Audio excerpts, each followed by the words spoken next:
And we're live. Welcome back, everybody, to a new episode of the Wheelie Podcast. I'm your host, Micah Toll, and I'm joined again by Electrek's Seth Weintraub. How's it going, Seth? I'm good. Awesome. And we have got a pile of new stories to talk about this week. Everything from new e-bikes and new e-bike motors to an awesome, super fast electric moped. Honda's got some new two-wheelers. And this is also a special episode because this week we are sponsored by Cycrown, an e-bike company born from a passion for cycling. Its lineup now includes the Cycrown Dreamax, a high-performance urban commuter e-bike now on sale in the US and Canada. And we've got a discount code to save $50 off of your new e-bike. We're going to talk about that more in the middle of the show here. You can also find information about it in the show notes. So make sure you stick around for that. But among all the interesting topics we're going to talk about this week, where are we going to start with, Seth? All right. ONYX launches new 65 mile per hour electric moped, boosting power even higher. Yeah, this is like really an awesome return for ONYX, the moped company that's been around since I want to say 2018. If you're looking at the bike here with us, it has a very similar look to the original ONYX RCR. It's we've lost a few things from the original styling. The wood paneling's gone. I think that's a nod to making this a little bit cheaper to manufacture. But generally, this looks like a pretty retro kind of early 80s top tank style electric moped. Very much motorcycle feels, but it's got pedals, so true to form for a moped here. Now, this is an even higher speed, higher power version. They've upped the system voltage from 72 to 80 volts on the new RCR. That boosts the speed up to 65 miles per hour. It used to be a claimed 60, though when I wrote it, it was more like in the mid to upper 50s. So this now seems like a true 65 plus mile per hour electric moped. There are several other upgrades to the bike as well, but really the higher power, higher speed is the big upgrade here. Now, I was talking to ONYX's founder, Tim Seward, about this new bike. And one of the things that I really wanted to talk to him about was the legality, because that's an area that we run up against a lot with these high power, high speed electric bikes. In this case, it's hard to even pretend that this is an electric bicycle in the legal sense of the word, and that it obviously doesn't fit a class 1, 2, or 3 designation. And so what Tim was telling us is that, first of all, there's the you can limit it kind of thing. In fact, it actually comes out of the box limited to 20 miles per hour. So theoretically, it's a 750 watt, 20 mile per hour e-bike when you get it. The user can unlock it to get the 65 mile per hour speeds and the 8 kilowatt power out of that motor, which I imagine most people are going to do. At that point, the legality really depends on the state. And as Tim was saying, they have seen people register these as either motor-driven cycles or mopeds or even motorcycles, depending on different laws in different states. They do provide from ONYX a manufacturer's certificate of origin, an MCO, which is generally required when someone is trying to register a motor vehicle, the DMV. Now, these do not appear to meet the full federal motor vehicle safety standards for motorcycles at the federal level. And most states are going to use those to designate how a motorcycle can be registered. The difference here is that while the federal government does set motorcycle standards, states can decide for themselves what is considered to be a motorcycle. So there are several states that say, if it's got pedals and it goes up to 28 or 30 or 35, or whatever the state sets as the limit, it can be called a motor-driven cycle or a moped, that sort of thing. And so lots of people have gotten these plated as mopeds if they have that in their state. I have seen some people get a motorcycle license or license plate for these.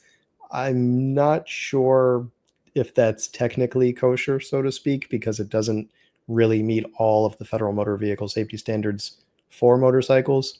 I will say that the system for registering vehicles in the US, especially motorcycles, while it does vary state to state, it's generally a broken system in most states, in that there's no federal registry of VINs. It's not like, if you go into a DMV and you want to register your ONYX as a motorcycle, they're going to look up the VIN you give them in the database and be like, oh, it's not here, sorry. There is none of that. Like, you fill out the form, you tell them what it is, and then it's kind of on them to either approve it or not. I know when I was registering a city slicker in Boston back in like 2017 or 18, like they had to like Google it in front of me at the desk because they couldn't find anything on a city slicker, and we like looked it up together. And I originally tried to slip it in under moped because it was a cheaper registration, and they were like, "No, this isn't gonna fly." So it really depends on if the person at the desk is just gonna like play along and push the right buttons, and if they do, you get a license plate. So I can see that people have plated these as motorcycles, but it's going to be a hit or miss situation depending on your state, and it very much varies from place to place. So it's a vehicle that you're going to have to check your local registration rules and your local motor vehicle classifications to see if it fits. But it is pretty cool that it exists, that it's more powerful, and that it's faster than ever, as long as people are going to be using it responsibly.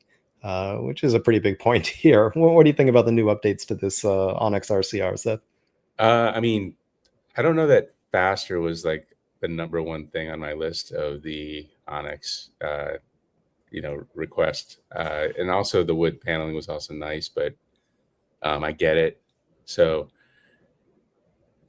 for me, it's like, well, could you have done a little bit of homologation or something? That might have been a better use of the time that they had. I know homologation's not easy, especially with lots of geos involved, but as you say, like, they've got the pedals, they've got all the check marks.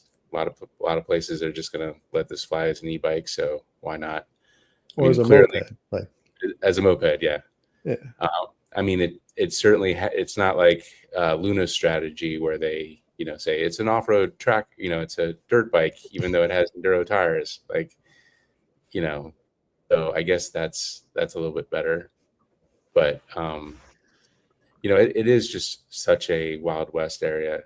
Yeah, as you say, it depends on who you get at the DMV office, like where you're gonna end up on that journey. I do notice that with Surons around, that municipalities are cracking down on these bikes that aren't e-bikes a lot more. So as a moped, maybe this makes a little bit more sense, but I still think that gray area is starting to kind of get smaller. So also, like, what's going on with this company? I feel like we had I think there was a death, and then there was some chaos, and now they've reemerged. So what's going on with the company as a whole?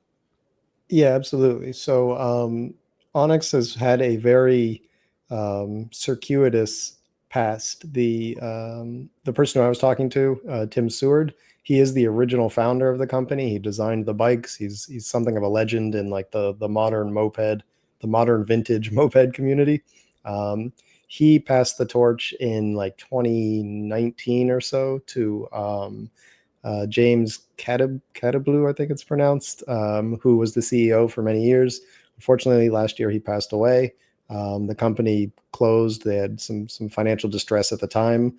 Um, it was, I'm not sure exactly how it was brought back out of closure, whether it was like a bankruptcy proceeding or receivership. I don't know the details there, but Tim Seward is back at the helm with a team working with him. They resurrected the company. They brought back before this another version of the RCR, which is like, I think, the RCR Limited. There was a certain number of those bikes, and then now this is the next new version of the RCR, which I think they're intending to make sort of their main replacement, and this will sort of be the new flagship RCR with the relaunched company. Well, that's good to see and good to hear. And yeah, Tim's obviously a legend. Hopefully, they can keep up the legend of Onyx. It's always been kind of a aspirational brand. I remember right when they launched, people were chomping at the bit to get the bikes, and then they finally came out. They had that city version, which I thought was kind of cool too. So Yeah, this is good to see that they're back in action. absolutely. All right, let's move on. Newly unveiled electric bike motor is world's lightest and most efficient. Yeah, this is a really cool motor. This is not high powered, so if you're like of the Onyx type of listener or viewer, this is probably not for you. This is the other end of the spectrum, a very low power motor, but it is really interesting. This is the HPR40 from a German motor maker known as TQ. And this is really designed for high performance, sort of like we call them lycra cyclists, that sort of thing. The guys that go out and do like, 100 miles on a Sunday morning. But maybe there are riders that are getting, a little older. They want to do their 100 miles, but their knees or, their joints aren't quite what they used to be. So folks looking for high performance electric bikes of that caliber, that they still want a little bit of boost, but they don't want something that's, crazy powerful. So this is a motor for those kind of folks. It's about 200 watts of peak power. So, that's probably less than a well-conditioned cyclist is going to put out by themselves. So again, this is not like having, a couple people on your bike pedaling. This is definitely a boost to get you up the hill, or, to help you in that strong headwind kind of thing. This is a mid-drive motor. I know when you look at the motor just by itself in that lead picture, it almost looks like a hub motor, but it is a mid-drive motor, and it just disappears into the bottom bracket. If you're watching along with us here, you can see some pictures. This is a new Canyon bike that features the HPR40 motor, and you can't even tell there's a motor there almost, especially since a lot of carbon frame bikes are already sort of, chunky looking, and they've got these weird lines. Like the motor just kind of disappears there.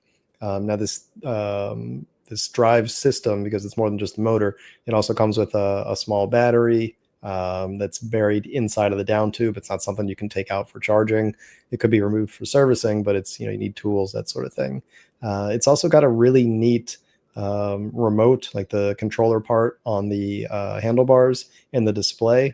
Both of those are designed to be, I wouldn't even say they're minimalist. They're like hidden. So the buttons for the controller, for like the power level, they're under the bar tape. So like you literally don't even see them, you just feel them.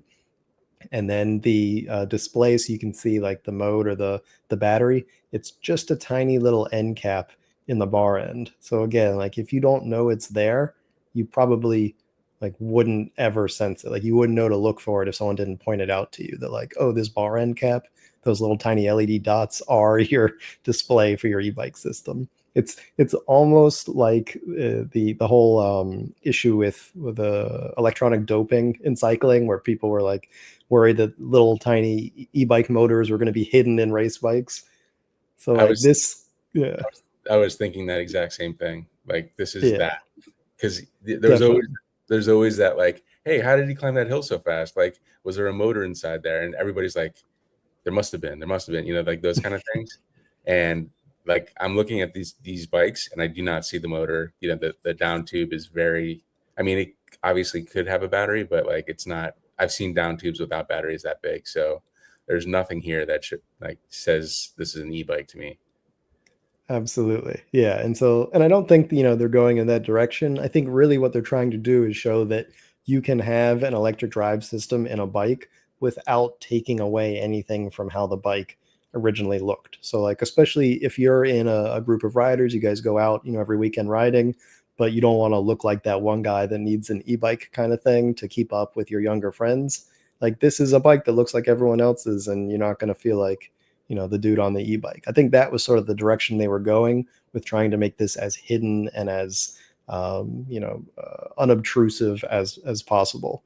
And I think they really just kind of like nailed it on the head, right? Like Totally it, nailed it. it yeah, it looks, really streamlined and integrated. Now again, not a big battery. I think it's like 200 something watt hours, so probably less than half of the average e-bike battery at this point that we see on most like bigger e-bikes.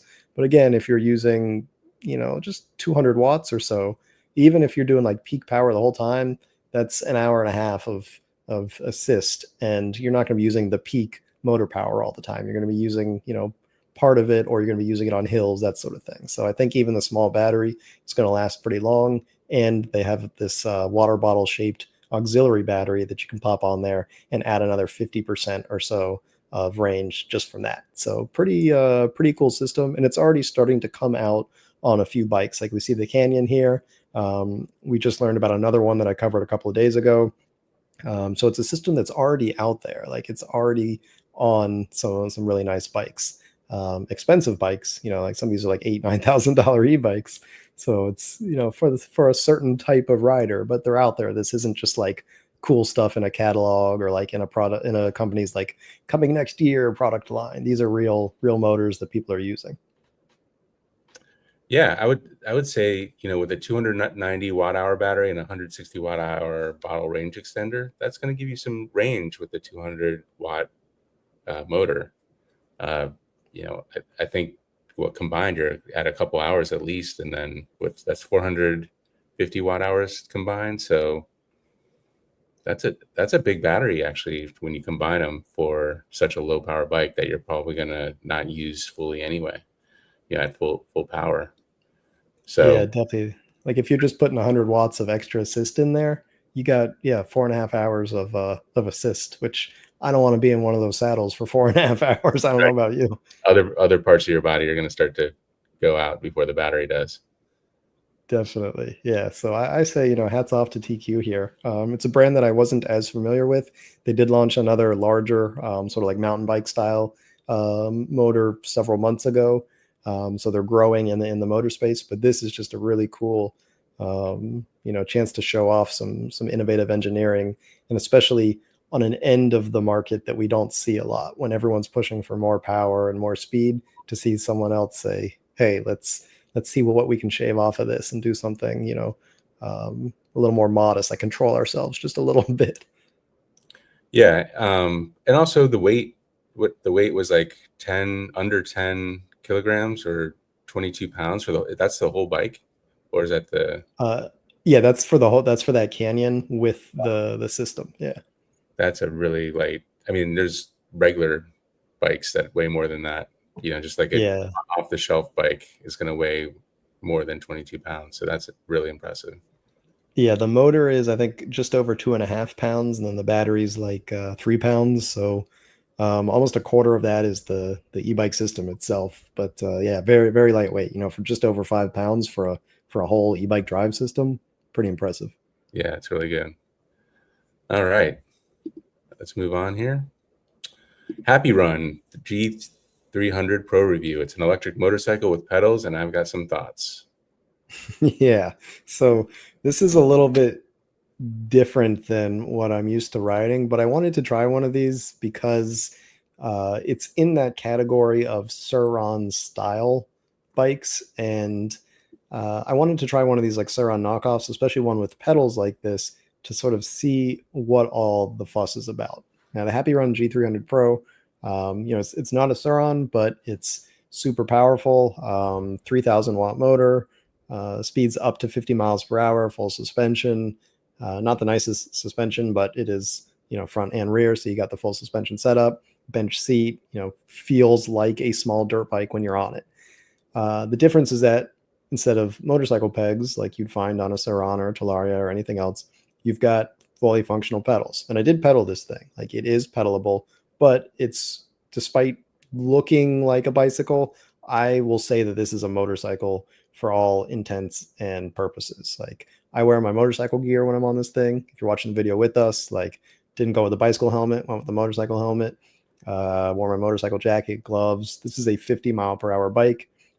And just like my electric Harley is a bike, I dress appropriately when I ride them.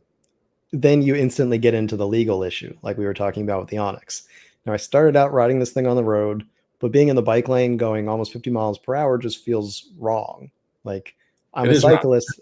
Yeah. And I don't want someone coming at me at 50 miles an hour. Right. So, like 30 seconds into that, I was like, no, this, like, I need to be in the lane in this. So I pretty much stuck to the lane anytime I was on the road on this after that. But I would say that despite it being like a fun motorcycle style ride, the issue of legality means that I think this is much better suited for off-road riding, and really that's what it's designed for. That's why it's got the knobby tires, that's why it's got the full suspension, that's why it's got a dirt bike seat. Like this is meant for exploring, this is meant for off-roading, this is meant for overlanding. And that's where I feel like this really came into its own. It's basically using it like an adventure bike, a trail bike, getting out there and exploring with it. And to me, that powerful motor, that long travel suspension, that was where I had the most fun with this kind of thing. It also had like a huge battery, right? So it's 2.1 kilowatt hours of battery here, Oh, wow. actually a little bit more. So, this is a big old battery, still impressively removable, I will say. Like even quicker to remove than like a Sauron battery. So they did a good job designing that. No, it's not UL compliant. It does have a thing on it that says it's underwritten by some Chinese insurance company. So it's got that going for it. But there are there are certainly some compromises you make here, right? So like big old battery, but not UL compliant. Full suspension, but like some weird off-brand of suspension that I've literally never heard of before in my life. The brakes were decent, not bad, but not the best brakes I've ever seen. That kind of stuff. So it's certainly fun to ride. I had a great time on it. I think it's 2,300 or so. So compared to a Suron, you save like a ton of money on it. It is, $2,300. yeah, $2,300. Maybe it Oh, was 2,400. Um, Hold on, let me double check here to make sure I'm not getting that wrong. Oh, sorry, 2,600. I was wrong. It's 2,600, but still significantly lower than a Suron or a Talaria. But you do make serious compromises for that, right? Like you don't have some of the motorcycle level components that you find on a Suron or a Talaria or those other bikes. And there are others; those are just sort of like the big ones we usually see. The batteries are not UL compliant. You have to wonder some of these components. I mean, these are bicycle cranks. That's literally a bicycle chain. Um, the spokes do seem beefier. I think they're maybe like 12 gauge. So, we're not using just like dinky bicycle spokes, but this is a bike that seems to use a lot of bicycle components on something that they've built to go 50 miles an hour. So I do have to wonder about some of the longevity issues that you're going to see with something like this. But as far as like a fun off-roading adventure bike, I think it's well designed for that purpose. And that's where I would recommend most people use it because it just doesn't seem legal or smart to use it on the road if you know that you could have potential legal ramifications. Like you don't want to see this thing get confiscated by the cops. It's 2,600 is cheaper than a Suron, but you don't want to lose it. And so that's where I think that this is really the best use case for something like this is as a fun off-roader in places where it's allowed. I don't know, Seth, what do you think? Am I like crazy for even going this direction? no, I mean, it's kind of most of what a Suron or Talaria is for what, $1,000 less. It's pretty compelling. I do have some questions though. Like, did you try pedaling it? Was it pedalable? Like, you run out of battery and you're a mile from home. Are you getting home? Or Yeah, it's I would say it's fully pedalable, but not enjoyable. So right, yes, if you were a mile from home, you could pedal home at like, 7 or 8 miles an hour. It's just gonna suck and you're right, gonna want some water along the way. right. So yeah, And it's not some of these that like the pedals are so vestigial that they don't work. I'll give it that. It was fully functional in that sense. okay, and then so a lot of people are going to use these on the streets for better or worse. Do they have street tire options, or I'm sure you can get some third party street tires. What's the situation there? Yeah, so they didn't have any street tires direct from the company, and I'm wondering if that's like a liability thing, so it makes it easier for them to say, "Oh, this is not meant for the street." I don't know why you'd include turn signals if that's your argument, but no, they don't offer street tires, and I could certainly see people putting those on because, like I said, like it was super fun on the street, like it was a mini moto, like in every sense other than the dirt bike seat and the knobby tires. So I could see people putting those street tires on it and having fun like that. Have your own little like supermoto with pedals kind of thing. Yeah, I mean, I have to say the price point is what really just kind of makes this noteworthy. We have $100 code off, so it ends up being 2,500 bucks. Is this like the cheapest way to go 50 miles per hour? I can't think of anything that wasn't there like a little like micro bike that went 50 miles per hour? Yeah, there are a few. I think that was maybe Voro Motors that had, yeah, it was like 12 or 16-inch wheels or something. There are scooters, like stand-up scooters that'll do 50 miles an hour for less than this. Um, but this actually felt reasonably safe doing it, right? Like the suspension meant that like if you hit a big root or if you hit a pothole, you're not going to go flying off of it. It felt well put together. It wasn't like you shake it and things just like rattle, and we've seen cheap bikes like that. So it did feel well put together. It's just that some of the components, like you can just tell, are not the highest quality. So while it feels good now, 2 years from now, is that rear suspension just going to fall apart kind of thing, or less than 2 years from now? Right. And is there like a peg kit if you don't want the pedals, or is that just how it rolls? No, they didn't offer any peg kit that I could see on their site. So it seems like they're again probably liability, saying like, oh no, it's an off-road electric bike. Yeah. Well, I mean, there's a market for this. Like, there's certainly people out there. I mean, if I had 2,500 bucks and I wanted to go 50 miles per hour, I don't know where else to go. Like, I certainly wouldn't get one of those scooters, although I do have one of those scooters, so maybe I'm kidding myself. But it seems like there is a place in the market for this thing for sure. Exactly. Yeah, that's my feeling. Like this is one of those there's a time and a place kind of bikes. All right, let's do our read real quick. Today's episode is sponsored by Cycrown, a company born from a passion for cycling that develops e-bikes built from genuine customer feedback that fuse smart technology, sleek design, and rider-driven innovation. Its lineup now includes the new Cycrown Dramax, a high-performance urban commuter e-bike now on sale. This powerful all-electric bike features a 48-volt, 852-watt peak motor, propelling it to a top speed of 28 miles per hour with capabilities to conquer all road conditions. The Cyclone Dramax is powered by a Samsung Ultra Long Life 15 amp hour battery, which enables up to 65 miles of range on a single charge. Other features include dual sensor mode, allowing riders to seamlessly switch between torque mode for smooth, powerful starts, bolstered by an adaptive assistance, and cadence mode for a more responsive traditional feel while cruising around. Pair your DreamAx with Cycrown app to utilize real-time tracking and performance data, including battery life and distance traveled on your ride. The DreamAx Urban Commuter is now on sale in the US and Canada. To celebrate the launch of the DreamAx, Cycrown has given us an exclusive promo code. Use Electrek50 to save $50 off your new e-bike when you order.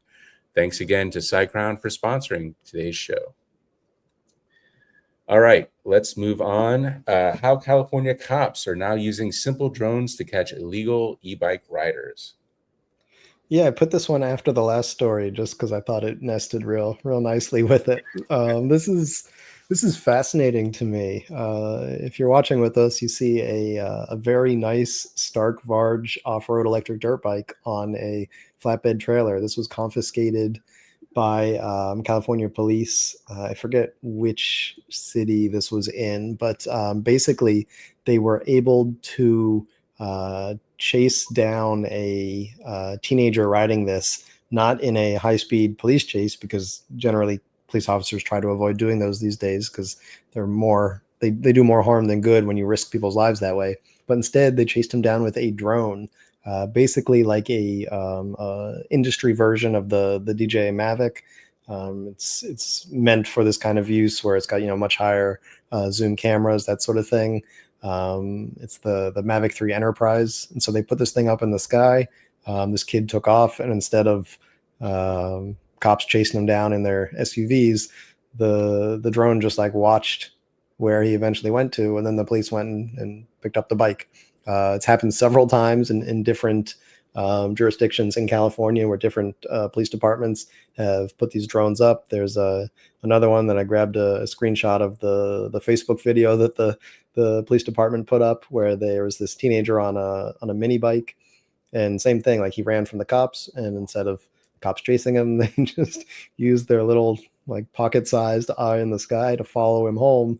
And then they went and knocked on his door, and he answered the door, and they were like, yeah, it's time to go, kid. So it's crazy that this very low tech, very inexpensive solution is so handy. And personally, other than potential privacy concerns, which is a whole other thing, I think this is a great solution because no one wants to see high speed police chases, especially not for something as small as like a kid riding an illegal e-bike, one of these dirt bikes or mini bikes or anything that just doesn't fit into an e-bike class. Like, yes, they shouldn't be doing it. Yes, it's wrong, and they are endangering probably themselves more than anyone else. And so it is something that should be enforced. And when we talk about protecting the sort of the sanctity of the three class e-bike system so that it stays relevant for all of us and it doesn't ruin it for everybody, this is a great way to do that, to encourage enforcement of these e-bike regulations without putting the public at needless risk. So I think this is really cool. It's kind of a fun way to see drones being used for good, because there's not a lot of cop arrest someone stories that are like, huh, that was kind of neat. And so this is one of the few where we get to go, huh, that's neat. What do you think, Seth? I think it's neat. Like that's exactly right, because we're using technology to make people's lives safer. Not a, I don't necessarily believe that all bikes should be taken off the road. And like it's kind of comical that they needed a heavy duty flatbed to get the Stark Barg home, but I don't know. Like it's much better than seeing cops chasing kids down the road, I think. So I guess that's good. I don't know. I just don't I don't like to see e-bikes impounded ever. Yeah, So that's unfortunate, especially because that's a super expensive one. Like, I know. some rich parents bought their kid like a $10,000 dirt bike, and he's just probably doing donuts in intersections or something on it. Like, that's such a shame because that's a really really nice bike there. Yeah. Don't like to see that, but it's good Yeah. that he wasn't chased by a squad car or anything. Yeah, but also it's good that like even just that stories like this get out, and teenagers know that like it's not enough to just like cut through the bushes and then you're home free on your e-bike kind of thing. Like, Yeah, you got to throw a rock at that drone following you.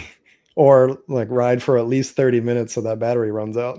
That's right. Yeah, the drone battery, depending on which DJI Mavic it is, you're probably looking at 30 to 45 minutes. Yeah. Just gotta keep them going long enough. Yeah. All right, let's move on here. Aventon pushes the update to boost its electric bike's power. This is another cool one, and it's a really interesting sort of use case for over-the-air updates.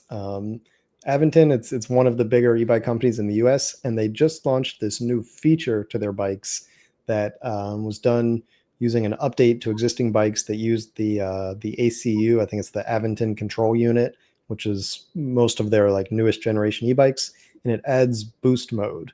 And so what boost mode does is it gives you a 20% increase in power and torque for about 30 seconds. So if like you're going down the road and you get to a big hill, or like you're trying to like merge into like a higher traffic road and you need like a little bit of a boost, you can get that. Like it probably just removes or increases rather the current limit that's programmed into the controller so that it can overcurrent the motor for just a little bit. Like, it does only last 30 seconds, and then there's a cooldown time so that you can't just keep mashing boost.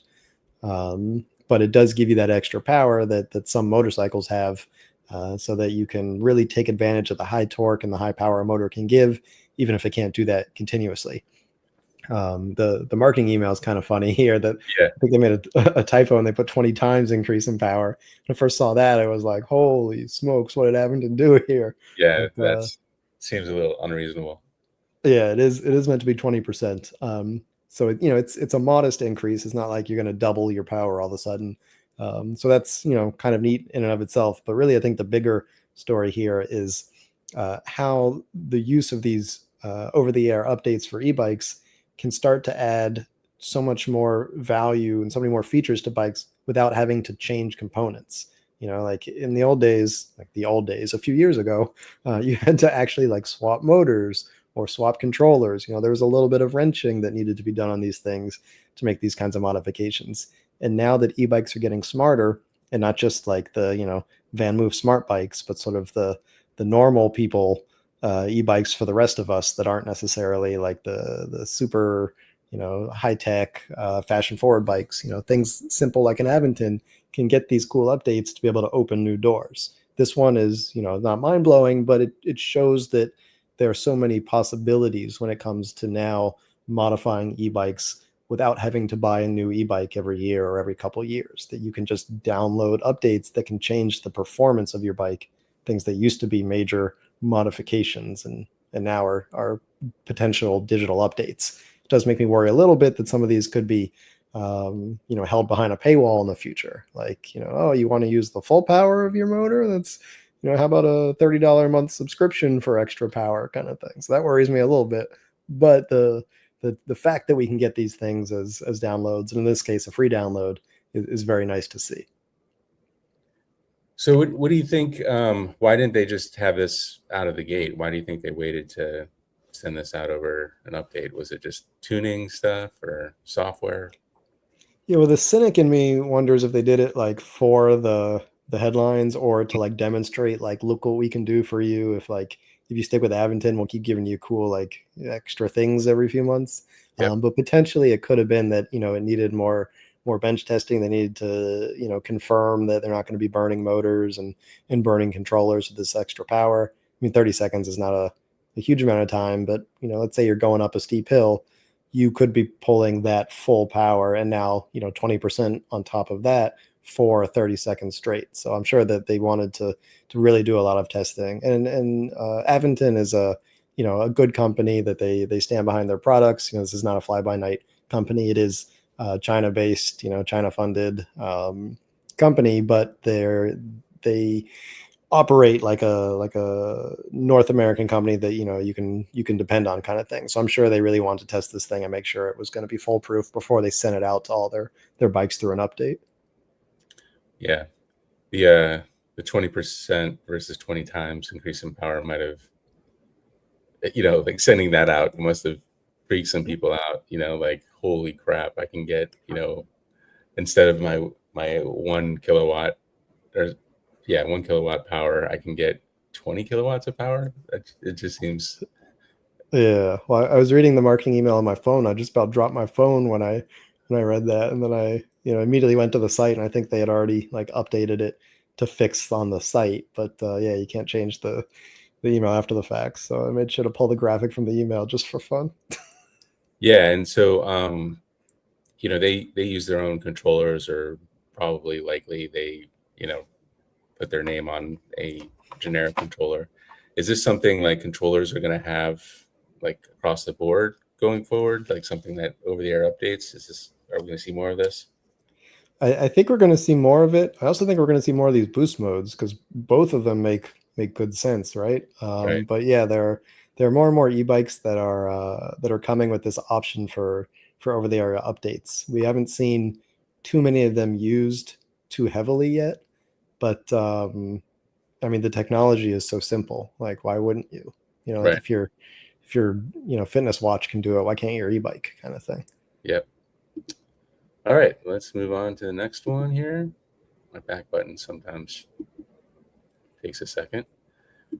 Dahon, is that pronounced right? Dahon launches first super lightweight e-bike that is actually affordable.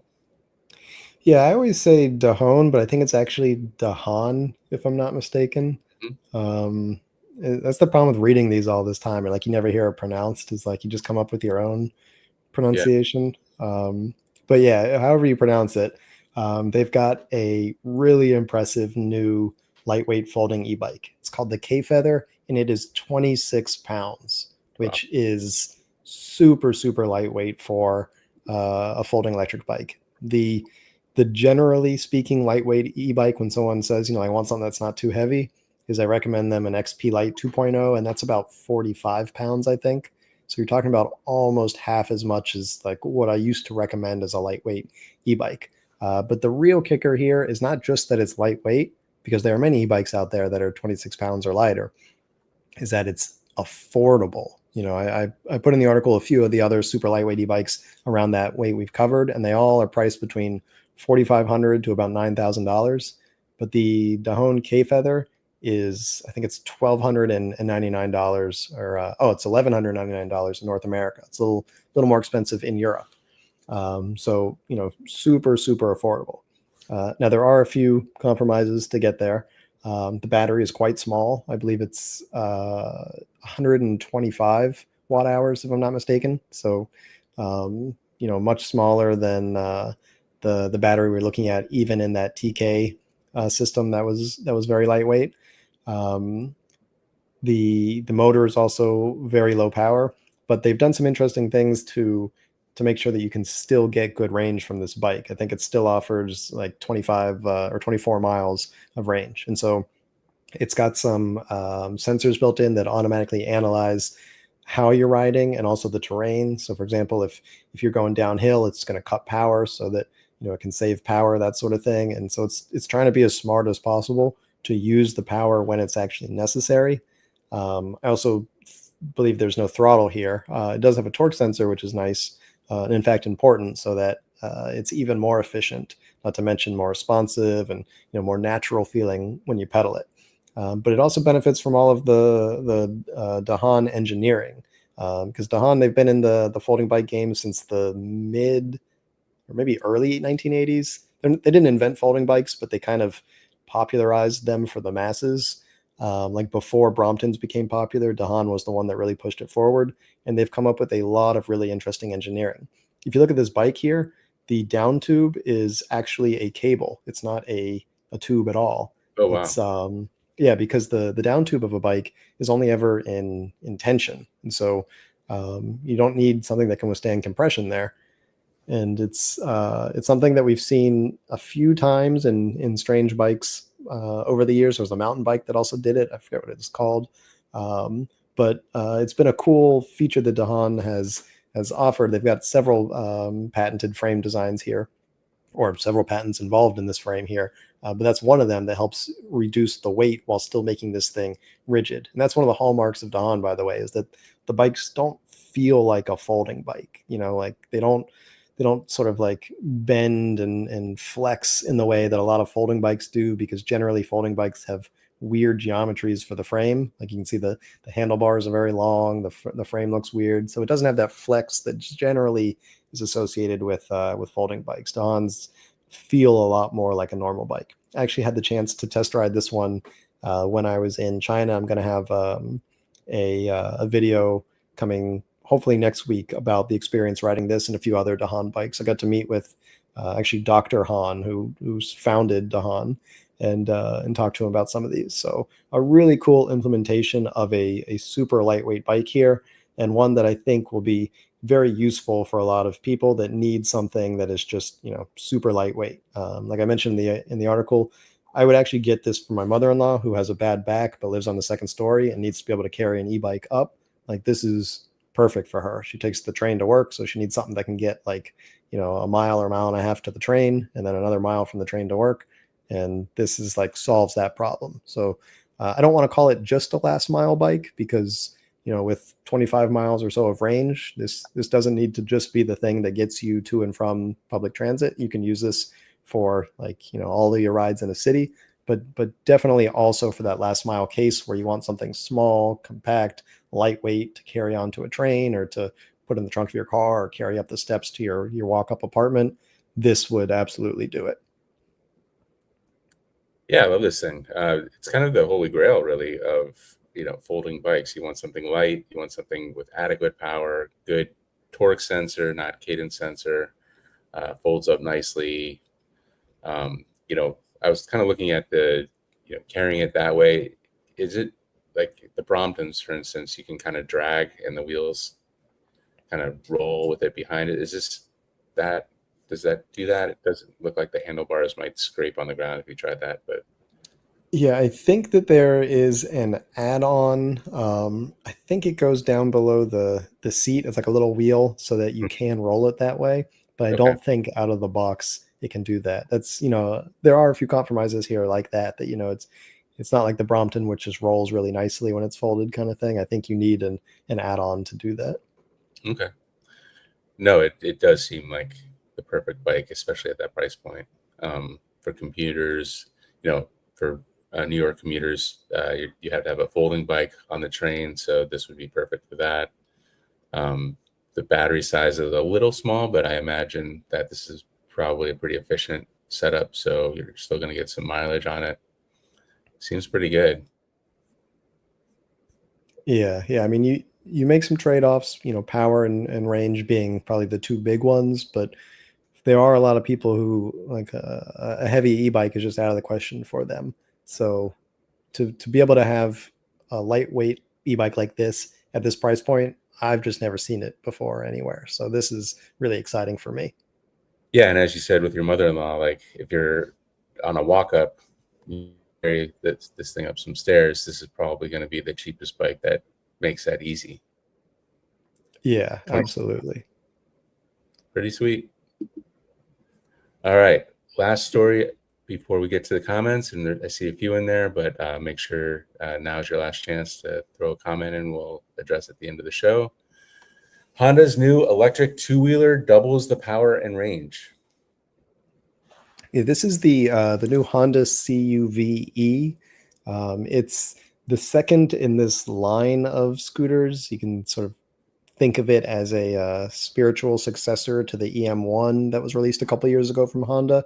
The big difference is that it's slightly larger than the EM1, and it uses two of Honda's swappable batteries to offer more power and more range. Of course, you don't get both at the same time. So if you're riding faster and using the higher power, you're definitely not going to get twice the range of the EM1. Especially considering this is designed for sort of urban highway use. So it peaks at 83 kilometers per hour, which is, I think, like 51 or 52 miles an hour. You're not taking this on the interstate, but I know, like in my city, we've got a highway that runs through the center of the city, and it easily gets up to, I mean, people go like, 60, 65 miles an hour on it, even though the speed limit's lower. So to be able to, get on like an urban highway or faster roads, that sort of thing, this is the scooter that allows you to do that, as opposed to like Honda's EM1 or other, smaller, slower, often in like the 45, 50 kilometer per hour, 30 mile per hour range. So great to see the Hondas giving us more speed, more power here. The other thing is that it's nice to see scooters that use Honda's swappable battery system. They've got their, I believe it's called the Mobile Power Pack. It basically looks like a blue version of Gogoro's batteries, for lack of a better description. And it's kind of the same idea. They're swappable batteries. You pop them out, you put them into a dock for charging. The ecosystem around these batteries is designed that you can either have a cabinet style charger like a Gogoro or some of the other competitors out there, or if you're charging these at home, there's a little dock that you slip it into, and so you just charge at home. The weird thing is, I believe these are not chargeable on the bike. It That's was a weird. little bit unclear in the press release, yeah. But if that's the case, that's kind of a strange decision, though they're very much designed to be, useful to apartment dwellers and the kind of people that, like, you don't have anywhere to plug this scooter in anyway. Like, you need to bring the batteries to the power and not the other way around. So hopefully there is a way to charge on the bike, but like, for example, I have a Gogoro and like I don't have anywhere to plug it in. Like if the batteries didn't come out, I wouldn't be able to charge it. So I think a lot of people are going to be pulling the batteries out to charge them. They're around I think like 10 kilos or so, about 22 pounds each. Each one's 1.3 kilowatt hours, so you get 2.6 total. Not a ton of capacity. I think that the Gogoro batteries are slightly higher. I want to say like maybe 1.5 or so, 1.6 kilowatt hours, so a little bit smaller. But again, just great to see Honda putting these batteries in things because they've had the design for a long time. They've shown a lot of concept bikes that use these, as well as just other products that use these. They've been trying to push this as a standard to compete against Gogoro. They created this whole like consortium of other motorcycle companies to try and coalesce around the Honda Mobile Power Pack as a industry standard. So it is great to see it finally being used for more things. One of the first was the PCX, or the PCX electric scooter, I should say, electric version of their gas-powered PCX that they launched in, I think, 2018. So they've had these on the road for a while, these batteries, but we just haven't seen them used in very many things. So this is exciting. And it shows that Honda's actually putting effort into getting these integrated into a wider line of products and actually trying to turn this into a real standard as opposed to just sort of paying lip service, which it felt like they were doing for a long time. So this makes me happy to see. The scooter is certainly interesting at 50 miles an hour. It's going to tick the box for a lot of people. It's moderately priced. I don't think we have a final price yet, but it's expected to be in the low 4,000 euros, which would be around $4,500.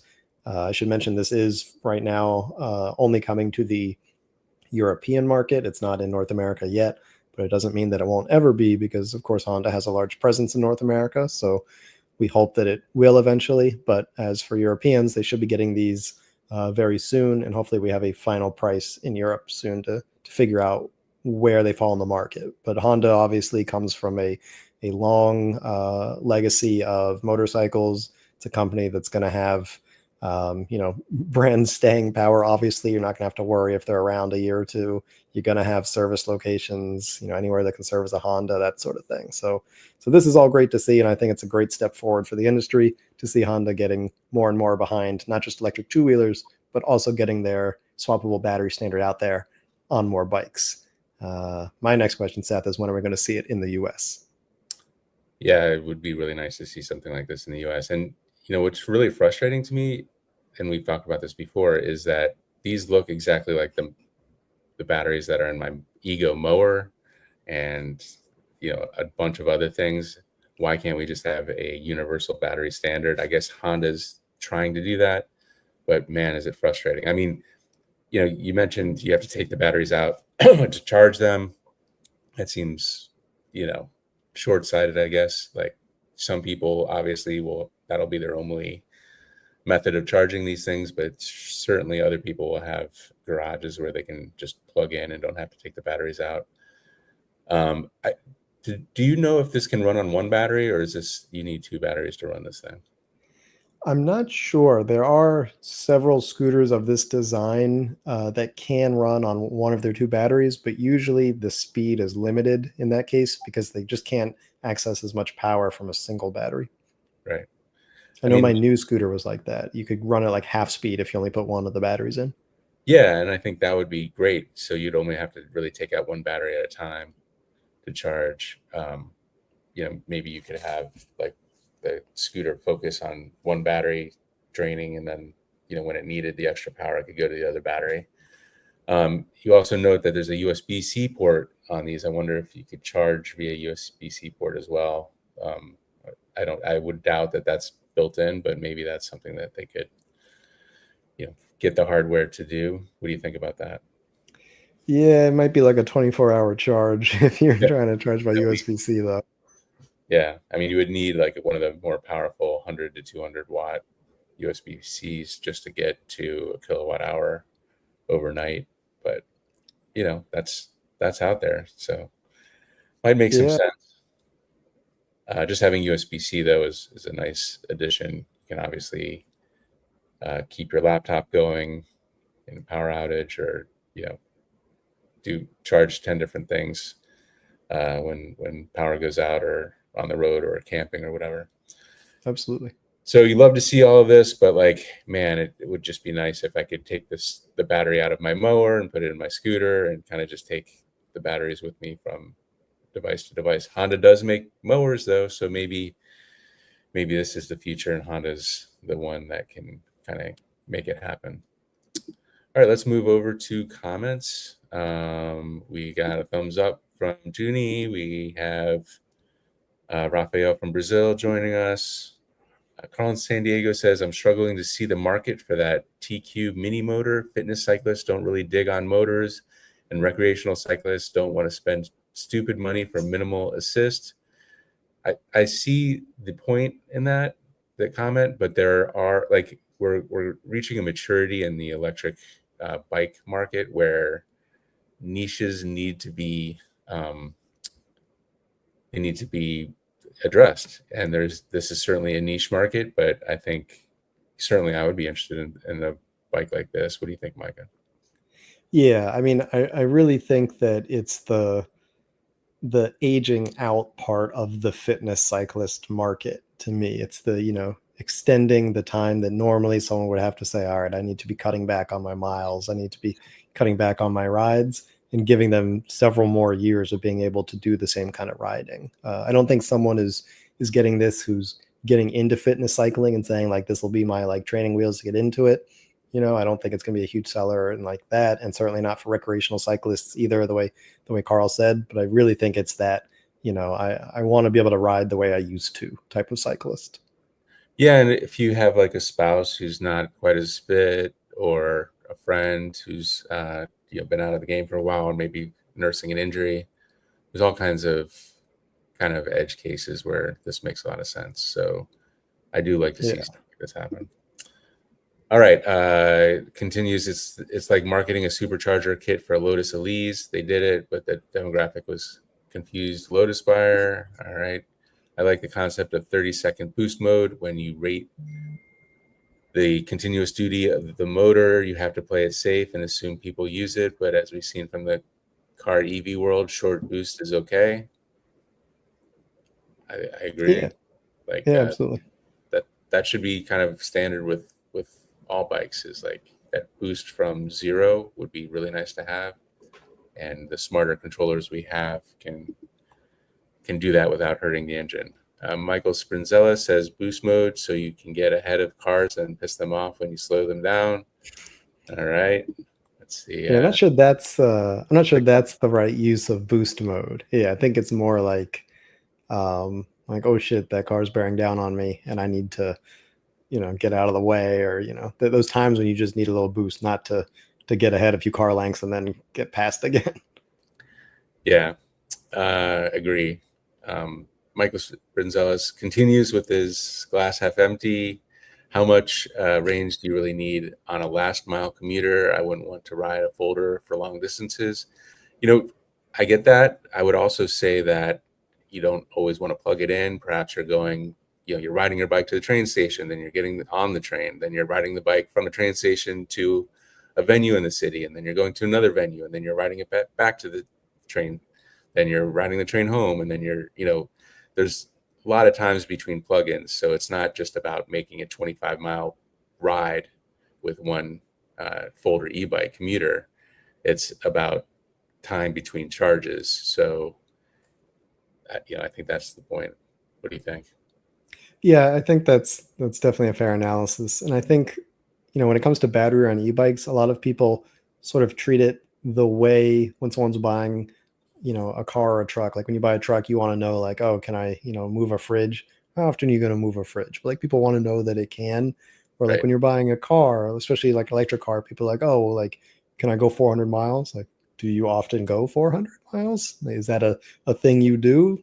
But they want to know. So I think often in the e-bike world, people want to know like, can I do a longer ride if I need to, even if they never will. The nice Right. thing is that unlike an electric car where a 400-mile battery is a huge, weight sink and cost multiplier, or in a truck where like you're never going to do that, at least in the e-bike world, double the battery makes almost no impact in the weight of the bike and a marginal impact in price. So I would have loved to see a little more battery in that Dahon K Feather, but still, like for a last mile bike or slightly longer, I think it's acceptable. And Carl kind of comes up with the acceleration conundrum. Well, you need more power to accelerate than you do to maintain speed. So there's that. Only time I use top mode on my e-bikes is to reach a good pace from a stop in traffic. I get out of an intersection. That reminds me of the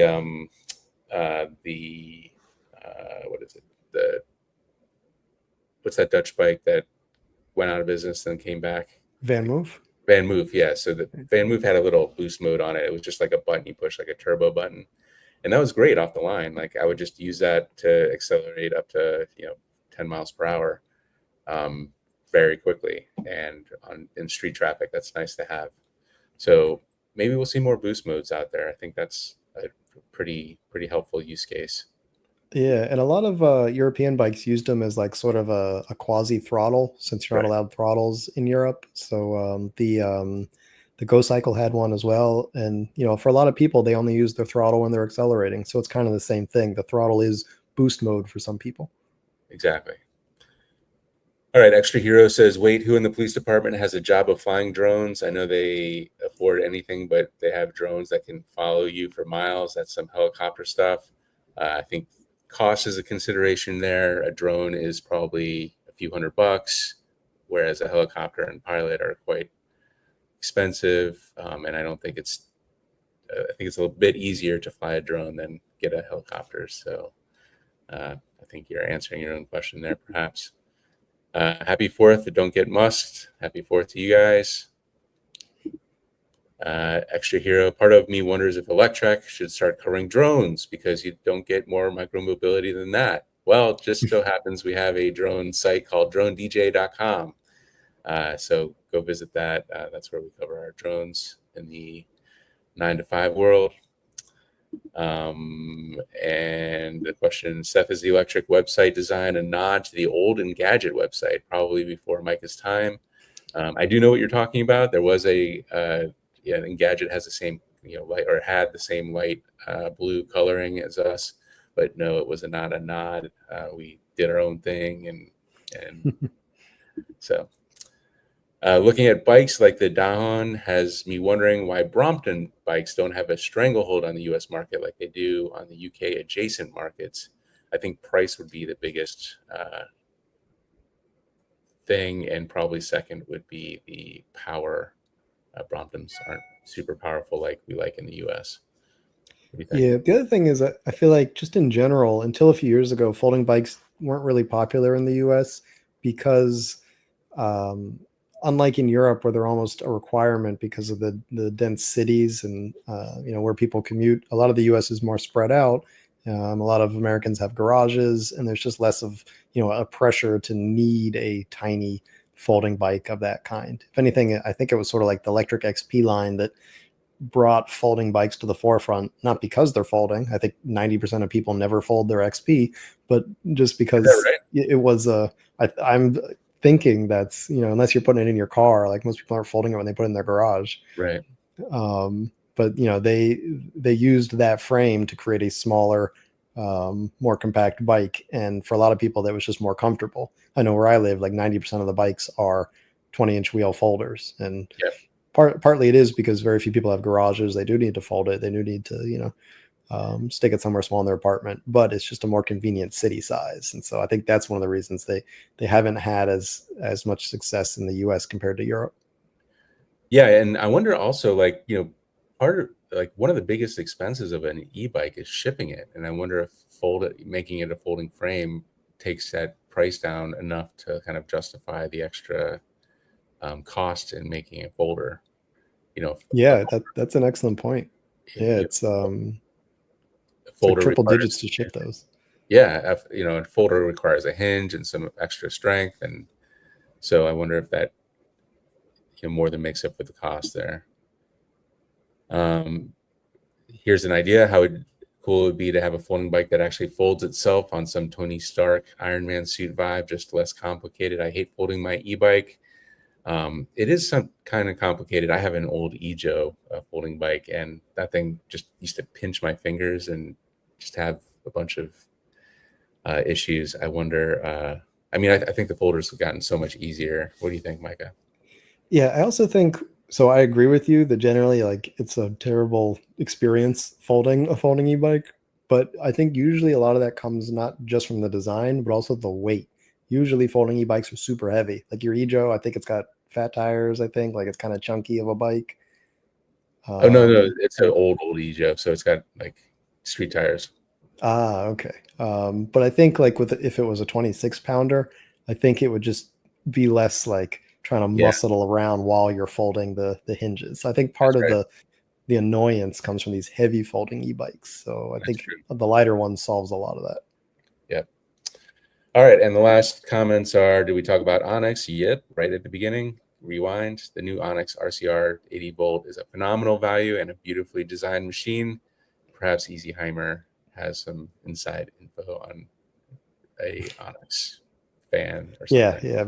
make sure you start the episode from the beginning because that was the first story we talked about. But now you'll get the chance to do that because that's all the comments we have for this week. So we want to thank you all for tuning in, and we will see you back in another 2 weeks for the next episode of the Wheelie Podcast. See you next time.